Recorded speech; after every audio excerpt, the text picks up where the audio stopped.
जम्मू कश्मीर से आ रहा हूं और केवल यहां की सभा के लिए आया हूं, अन्यथा मेरे और भी कार्यक्रम थे। मैंने कहा नहीं, मैं जाऊंगा सरधना में, मैं इस बार जरूर जाऊंगा, 24 में मैं जरूर जाऊंगा। और बहनों भाइयों, मैं इसीलिए आया हूं आपसे कहने के लिए, जो लोग गुमराह कर रहे हैं उनके गुमराह में आने की आवश्यकता नहीं। ये लोग कभी नहीं आएंगे। जाति के सौदागर उपयोग करेंगे, बाद में सौदेबाजी करके गायब हो जाएंगे।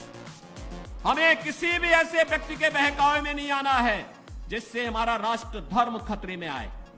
याद रखना, इस देश के राष्ट्र धर्म को हमेशा खतरा जब भी आया है, इन्हीं लोगों के कारण आया है जिन्होंने जातीयता के आधार पर समाज के सामाजिक ताने बाने को छिन्न भिन्न किया है, हमेशा छिन्न भिन्न किया है।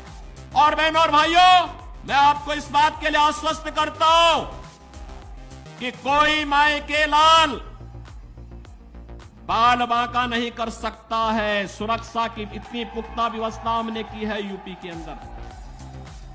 आज आप देखते होंगे बड़े बड़े दुर्दांत माफिया और अपराधी, किस कदर उनकी दुर्गति हो रही है। आप देख रहे होंगे, जिनके नाम से ही लोग कर्फ्यू जैसा माहौल होता था, आज उनकी दुर्गति क्या है, हर व्यक्ति देख रहा है। इन माफिया और अपराधियों की स्थिति क्या है, आप रोज सोशल मीडिया के प्लेटफॉर्म को उठा करके देखते होंगे। एक दुर्दांत माफिया ऐसा भी था, बहनों और भाइयों, जब वह समाजवादी पार्टी की सरकार के समय चलता था तो मुख्यमंत्री हो या मुख्य न्यायाधीश, इन सब के काफिले रुक जाते थे और माफिया का काफिला निकलता था। और जब हमने कार्रवाई की उस माफिया के खिलाफ और उसको रगड़ करके कोर्ट के सामने प्रस्तुत किया तो उसकी पैंट गीली हो गई थी,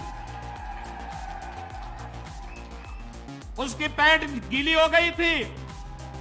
और तब हमने कहा था, उस समय उसको हमने कहा था, कानून को रौंदने वाले, आज कानून कितना बड़ा होता है यह एहसास हो रहा है कि नहीं हो रहा है।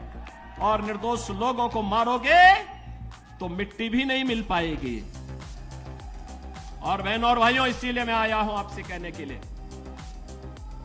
देखो, जिनकी गर्मी हम शांत कर चुके हैं उनको गर्म मत होने दीजिए। अब इस क्षेत्र को विकास की मुख्य धारा के साथ जुड़ने दो। उनकी सबकी गर्मी शांत हो गई है, वे गए काम से। और इसीलिए मैं आप सबसे अपील करने के लिए आया हूं कि पूरे देश की एक आवाज है, पूरा देश एक ही स्वर में बोल रहा है। और वह बोल रहा है कि फिर एक बार मोदी सरकार, फिर एक बार